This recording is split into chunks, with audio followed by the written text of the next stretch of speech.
Good evening, I'm Joe Ginger. I was born and raised in Canton, Illinois. International Harvester influenced everyone which lived in Canton and the surrounding area. International Harvester owned 33 acres in the heart of Canton. At one time, it employed 2,300 people. As far as the history goes back over 150 years on these grounds. The International Harvester bought the 33 acres in 1919. IH closed its plant on October the 31st, 1983. But Canton did not give up and make it a ghost town. The city officials and the people worked very hard to overcome the handicaps and hardships. Since 1983, CIC, Canton Industrial Corporation, as well as others, occupied some of the buildings, along with Canton Tire Recycling Corporation, which had several 100,000 tires in there at one time. In 1995, all the tires were removed. Many people believe that if these tires were still in International Harvester's old building during this fire, that the entire city of Canton would have had to have been evacuated. The fire started on August the 6th, 1997 at approximately 4 a.m. There were 24 fire departments providing assistance and 25,000 feet of fire hose strung. There were between 3.5 and 4 million gallons of water used, and as the fire went on, you could see in the faces of many curiosity, but in others, memories of yesteryear. Now to the fire footage.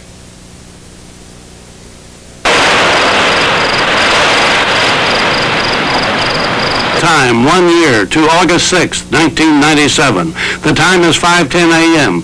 Kevin Stevenson provided our first live coverage from the fire scene as he reports by cellular telephone and describes what he sees.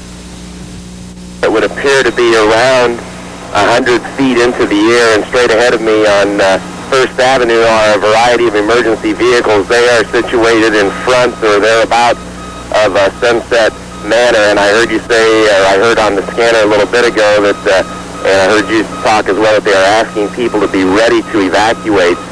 And the flames, very bright. Again, they're shooting up in the main area. Those who are familiar with the old Harvester plant, the warehouse area, which is the building that's, 6 or 7 stories tall, appears to be the area that is the most engulfed in flames. I heard you use the description a little while ago of it skyrocketing, and that's the way the flames seem to be shooting up. There's no wind. It's a plume of dark smoke going straight up into the air, and now the flames seem to be growing a little bit more as I'm blocked by some of the buildings here, but it's a very bright orange flame. A lot of sparks going into the air as that plume of smoke goes, it appears to be thousands of feet in the air now. The emergency crews in Canton have the streets blocked off very well, and I don't know what more to describe it other than this is a major, major fire, and it appears to be confined. I'll give people an idea also. It looks like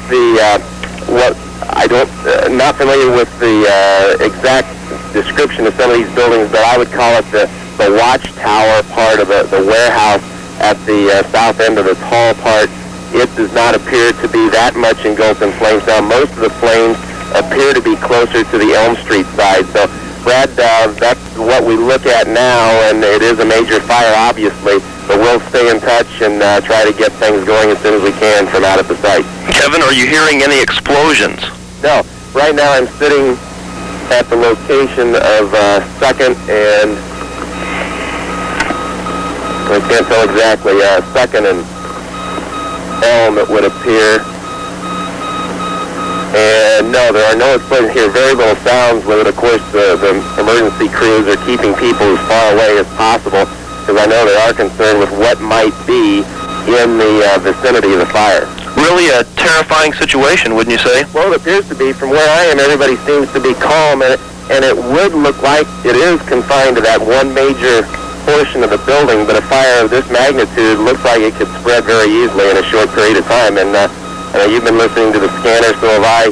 Crews are all over the place, and they're containing it as best they could, but I'm not a firefighter, but this looked like it'd be an awfully tough fire to contain. Okay, Kevin, we'll hear from you again pretty soon. Very good.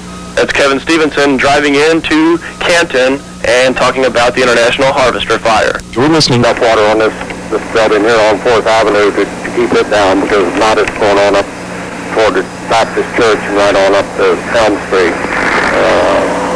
I don't think they can get enough water on it to put it out. They'll just have to try and keep it cool and keep some water on it, and just have to let it burn out.